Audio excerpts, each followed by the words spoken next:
ঘুম থেকে উঠে কিভাবে দাদাকে মারছে দেখো তাহলে। ওরকম করিস না, দাদা লেগে যাবে তো।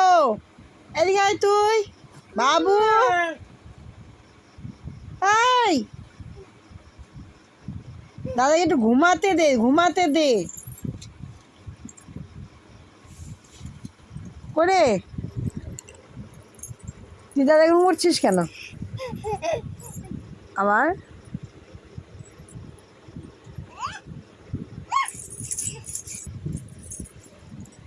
আয় দাদার পিছনে লাইস না, দাদা ঘুমাতে দে।